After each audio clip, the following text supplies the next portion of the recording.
moment.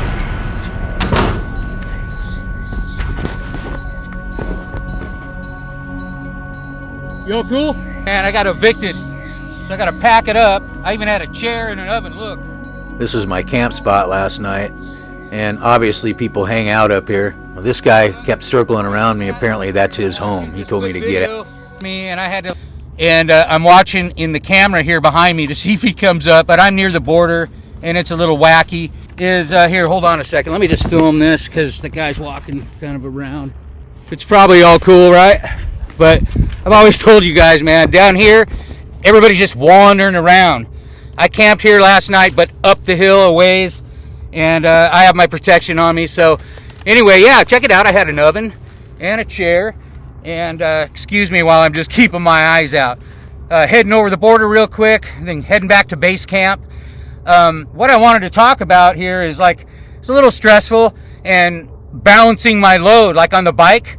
Well, also, like in me, like balancing my load, what's behind me, what's on my back. I try to keep it off my back. You know, that's the whole thing with me, is keeping the load off my back, the past and all that kind of stuff. So anyway, yeah, balancing the load, like just in what I do, past, what I'm going to carry with me, all that shitty stuff. And do I need the unnecessary stuff? Do I need all the extra junk that's holding me back in my life? And I get to a point where I just kind of lighten the load. If you watch my videos, you know me. I'm living on a bike. And right now, I'm literally on the bike near the Mexico border. December 10th. Yeah. Yeah, there was no reason for this guy to circle another time and walk toward me. I never know up here. It's a little sketchy. All right, man. Then he got a good look at me and kept going. Thank you. Have a good day. Yeah, so balancing my load once again, like just now. You know, I'm keeping everything focused all the time, asking questions, eye contact. That's pretty wild. So, you know, when I'm traveling, that's what I do before I leave. Okay, let's balance the load of the bike. I try not to keep anything on my back, literally, you know, my back. Keep my back, you know, from hurting and all the things. So I look at the past enough to remember it and scare the hell out of me. And then I have to move forward. Like the bike, I can't go backward. Does anything move backward? I mean, do you live backward? Do you eat backward? Do you do anything naturally backward?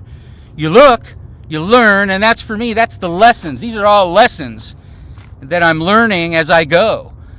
You know, geez, that one there, real thing. And my kids are watching this. They know I'm out here. They know that I don't plan this kind of stuff. I don't want to. Anyway, so yeah, so I'm balancing my load. That's the whole key for me out here. And also, when I was a climber, I had to balance my load. Going across the glacier, those crevasses, that dark energy underneath, that dark spots, I had to really be careful and cross those places carefully, roped up with someone else. I always had to be connected to someone else in some way. So here's me on a glacier with my sled and my backpack. I had to balance the load. I didn't want to fall in a crevasse, so number one, it was just easier to travel. I wanted to spread my weight, surface weight, across the glacier. You know, there's crevasses underneath that snow. Those are dark cracks in the ice, the old ice. That's snow on top. And that's where I used to work. And I was a guide there, and I always had to be really careful about going into dark places. And sometimes I get in trouble like that. That could have been kind of weird. Hold on. So please like and subscribe. We're going to talk to you when we get back to base camp, and I look forward to editing this video. That was